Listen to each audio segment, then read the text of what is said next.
selamat pagi, selamat berjumpa kembali di materi pekerjaan mesin perkakas.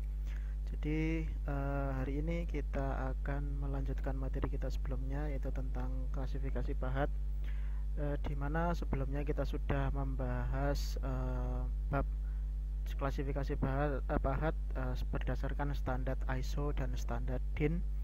Untuk hari ini kita akan bahas pahat bubut sisipan atau pahat bubut insert. Jadi nanti kita akan bahas bentuknya seperti apa, penggunaannya seperti apa. Jadi silahkan disimak baik-baik penjelasan yang akan saya sampaikan.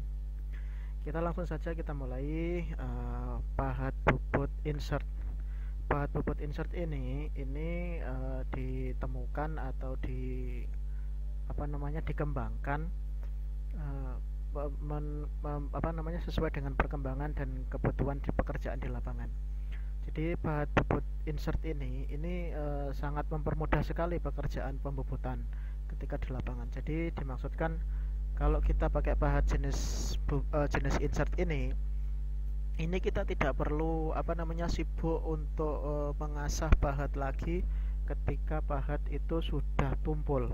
Jadi cukup kita mencopot pahatnya, kita ganti atau kita putar sisinya, sudah bisa kita gunakan kembali. Jadi kita tidak usah susah payah untuk mengasah ulang pahat yang tumpul atau membuat geometri pahat yang baru. Itu tidak usah kita lakukan. Jadi cukup mudah penggunaannya dan memang sangat membantu sekali dalam hal pelaksanaan pekerjaan pemesinan bubut. Jadi ini nanti pekerjaan pahat bubut ini, pahat insert ini nanti kita bedakan menjadi dua. Jadi dibedakan berdasarkan pengikatannya. Jadi dibedakan dengan pengikatan di bracing dan juga pengikatan di klem atau di baut. Jadi pembedaannya hanya di pengikatan saja. Yang pertama di bracing, yang kedua di klem atau di baut. Langsung saja kita mulai dari yang pertama. Yang pertama adalah pahat bubut atau pahat sisipan atau pahat insert dengan pengikatan di bracing. Pahat bubut sisipan ini atau insert tips ini itu diikat dengan bracing. Pembuatannya hanya pada bagian ujung yang terbuat dari bahan bubut sisipan, dari bahan pahat bubut sisipan. Kemudian diikatkan dengan cara di bracing atau dilas pada ujung badan bodi. Nah, ini bisa dilihat.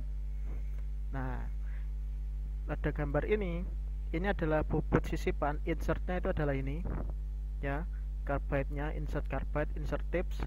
Nah, kemudian ini yang bodinya itu yang ada di bawah sini. Ini adalah bodinya, ya, tangkai atau bodinya. Ini yang mata bubutnya ini, bubut insertnya tadi itu diikatkan di sini, ya, di ujungnya sini. Jadi diikatkan ini dengan menggunakan metode bracing atau metode pengelasan. Jadi ini kalau misalkan kita mau beli atasnya ini, ujungnya ini saja, ini bisa. Kemudian kita buatkan tangkainya atau bodinya, kemudian kita lekatkan, kita tempelkan dengan proses bracing atau proses pengelasan. Ya, jadi itu adalah jenis yang pertama dari pahat bubut insert, yaitu pahat bubut insert yang dilekatkan dengan cara, yang ditempelkan dengan cara di bracing. Ya, jadi ini adalah ujungnya. Sekali lagi, yang bawah yang warna biru dan merah ini adalah tangkai atau bodinya. Kemudian ujungnya dilekatkan di ujung-ujungnya sesuai dengan kebutuhan. Kita mau buat bubut apa, bubut tingkat kah, bubut lurus kah, bubut muka kah, atau bubut ulir, dan masing-masingnya sudah bisa sudah bisa dibuat sesuai dengan kebutuhan dari pekerjaan yang akan dikerjakan. Terus kemudian yang kedua, selain pahat bubut yang kedua atau pahat sisipan yang kedua, itu adalah pahat sisipan yang diikat atau yang dilekatkan dengan diklem atau dibaut.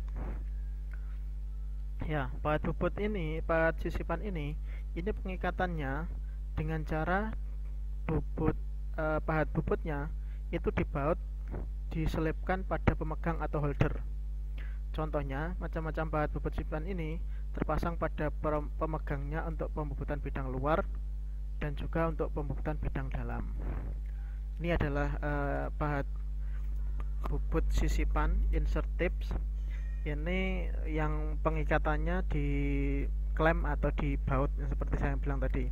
Jadi kalau kita mau beli, ini ujungnya ini sudah ada semua, baik dengan kode-kode masing-masing sesuai dengan kebutuhan kerja masing-masing ya. Jadi nanti kalau di baut, jadi ini adalah lubang-lubang untuk baut, klemnya juga sama, dimasukkan di sini di baut juga. Jadi ini adalah salah satu jenis, nanti macam-macam jenisnya, bentuknya juga macam-macam. Jadi tergantung dari pekerjaan yang akan dikerjakan saja ya. Jadi ini adalah contoh beberapa dari pahat bobot sisipan atau insert tip yang pengikatannya di klem atau di baut. Sedangkan ini adalah holdernya. Jadi ini adalah holder atau pemegang dari pahat bobot insert ya, dari pahat bobot insert yang di baut atau di klem tadi. Nah, ini adalah tempatnya. Ini adalah pahatnya, mata pahatnya. Ini adalah holdernya, ya. Ini adalah bautnya. Ini kuncinya, kunci untuk mengikat atau mengendorkan dari baut ini. Kalau yang ini di klem, ini klemnya. Yang atas ini adalah klemnya. Ya, ini sama, klemnya juga di baut juga. Ya, jadi ini adalah holder atau pegangan atau tangkai dari pahat bobot insert yang digunakan untuk pembobotan bagian luar. Ya, ada pahat kanan, ada pahat kiri, ini pahat alur. Ya, sedangkan ini adalah tangkainya sekali lagi. Ini adalah baut pengikatnya, ini adalah kuncinya. Ya, jadi untuk melepas ini kuncinya kita masukkan ke lubang bautnya, kemudian kita kendorkan. Kalau mau diganti, ya langsung saja dilepas diganti lagi. Jadi enaknya gini, jadi kita tidak perlu lagi menggerinda ujung-ujungnya sini, tidak. Jadi kalau memang bahannya itu aus, cukup kita balik saja ya. Atau memang kalau misalkan sudah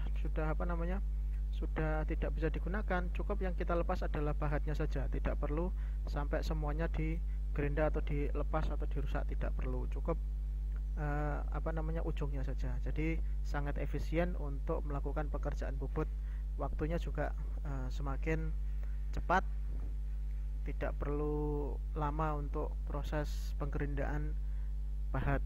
Jadi ini sangat efisien sekali. Ini adalah holder untuk pembobotan bagian luar. Terus kemudian ini adalah pengikatan pahat insert ya, atau pahat sisipan tadi, tapi penggunaannya adalah untuk penggunaan pembobotan bagian dalam. Sama seperti yang sebelumnya untuk pembobotan bagian luar. Yang di sini ini adalah pengikatan dengan baut. Jadi ini di baut. Ya, bautnya bisa dilepas dengan kuncinya ini, dipasang lagi dengan kuncinya ini. Yang ini klemnya juga sama. Jadi pahat insertnya dimasukkan, kemudian dijepit klemnya tadi dikencangkan lagi dengan menggunakan baut lagi.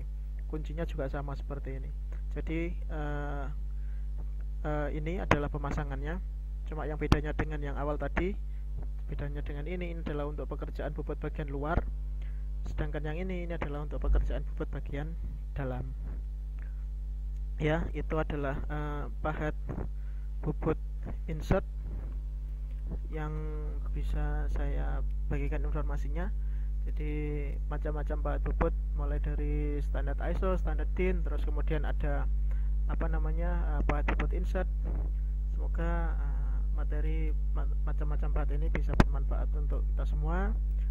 Tetap semangat mengikuti pelajaran-pelajarannya. Terus semoga juga ini menjadi acuan untuk kalian dalam nanti bekerja. Saya ucapkan terima kasih atas perhatiannya. Saya cukupkan sekian. Saya akhiri. Assalamualaikum warahmatullahi wabarakatuh.